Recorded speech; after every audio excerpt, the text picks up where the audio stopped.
your T190 scrolls 4 service codes across the hour meter, and the cheapest one on that list is a disconnected air filter. Same screen, same sinking feeling, and one of those numbers is a plug you can push back on by hand. So today we decode the real T190 service codes, cheapest, fix first, worst case last, straight off the factory table. And you'll know exactly what to check yourself before you pay a dealer to drive out to your machine. Start with a screen. Those numbers live in the hour meter and code display, the one that normally just counts hours. When more than one service code is present, the codes scroll through that display, one after another, on repeat. That scroll is why people panic. 5 numbers look like 5 failures. Usually it's one fault with 4 witnesses. And one thing that display shows isn't a fault at all. We'll come back to it in a few minutes. First, the rule that keeps you out of trouble. A code means exactly what the factory table says it means. Not a hint, not a category. One specific circuit, one specific condition, written out in plain words. Second rule, and this one costs real money, don't build yourself a decoder ring. The table for this machine doesn't hand you a legend where certain digits always mean the same thing. Code systems change between machine generations. Guess at a pattern and you'll spend a day inside a circuit that's fine. So look the number up, every time, especially the ones you're sure you already know. Now, cheapest to worst, and the bottom of that list is genuinely embarrassing. 116 reads, air filter not connected. The machine isn't guessing about airflow. It's telling you the connector is off. The one that actually costs you fuel is its neighbor, 117, air filter plugged. Plugged filter, choked engine. You feel it as a machine gone soft under load, and you blame the hydraulics. The hydraulic side is the same pair. 216 is the hydraulic charge filter not connected, and 217 is the hydraulic charge filter plugged, the one people ignore until it stops being a filter problem. That's the cheap tier. Filters and connections, consumables. Ask for in the politest way the machine knows. Here's where it flips, though. Most of the frightening electrical codes come from one unglamorous place. Grounds. The manual says it flatly. Corroded or loose grounds cause these symptoms, so check your grounds. A bad ground never fails cleanly. It works at idle, sags under load, and lies to every sensor downstream. If that just changed which end of the machine you'd start at, that's exactly what this channel's for. Stick around. Because ground trouble shows up in costume. Most often it wears a battery voltage code. 39 is battery voltage low. Sometimes true, sometimes a crusty strap doing an impression of a dying battery. The table also lists battery voltage high plus both extremes as codes of their own. The card has all 4. That's the 90 amp alternator's neighborhood, and the manual's first checks there cost nothing but daylight. Check the belt. If it's worn or deteriorated, replace it. Some days that's the entire diagnosis. Then the alternator fuse in the fuse panel. If it's burned, find the cause. Don't just feed it another fuse. And if the fuse looks fine but you don't trust it, pull it and check continuity. Eyes lie about fuses. There's also a voltage code that isn't in the battery family at all. 3266, battery voltage out of range. Different number, different circuit, nearly identical words. That's exactly why guessing at patterns eats an afternoon. Next tier, the codes that stop the machine cold and feel far more expensive than they turn out to be.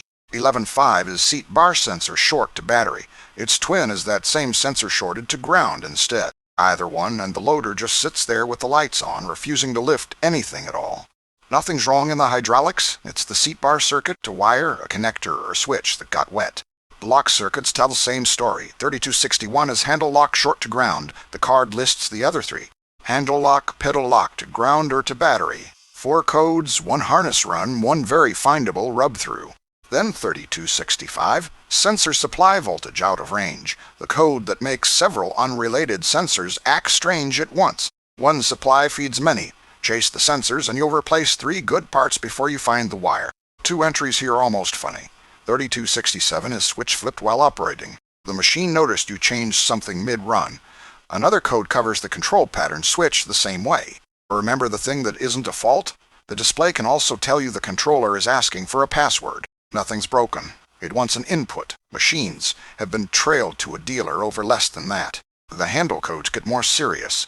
3268 is lift handle information error, the controller doubting what the handle reports. And 3270 is right drive handle short to ground. You feel that one as steering that argues back. The front auxiliary switch owns 3. Out of range, high, out of range, low, and not in neutral.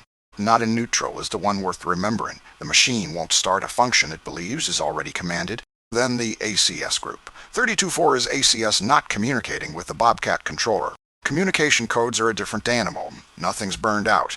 Two boxes just stopped agreeing on who's speaking, which is why the factory troubleshooting starts at the controller connectors, not at a parts counter. Make sure the connectors are locked into place, then check the pins for any pushed back or bent. A pin backed out, a hair passes your wiggle test and fails under vibration.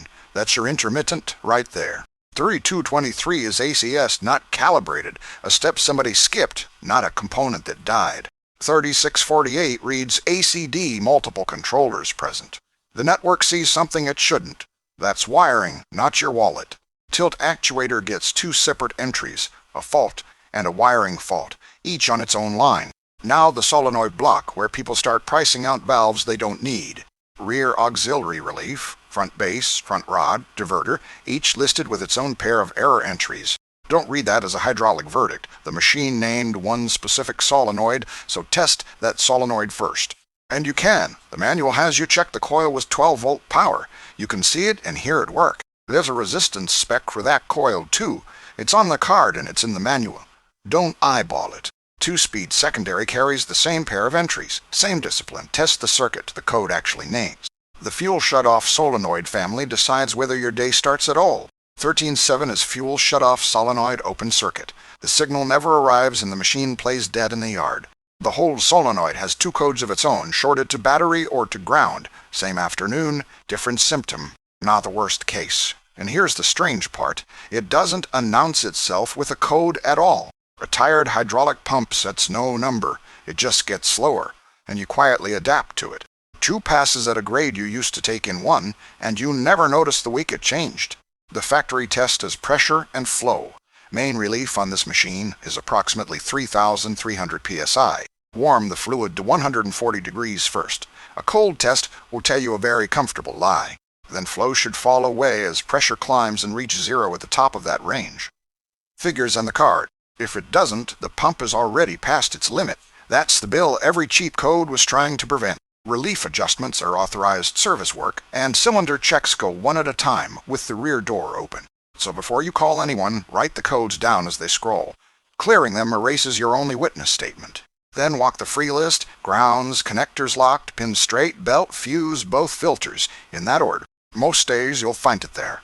And when you don't, you hand the dealer a much shorter problem to solve. That's the method. Read the exact code, trust the table, start at the cheapest wire, save pressure testing for last.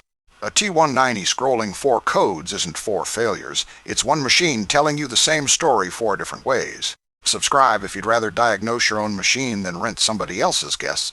Next up, why a healthy T190 still refuses to move. The exact specs and procedures are in the service manual linked below. Like this, if it saved you a guess.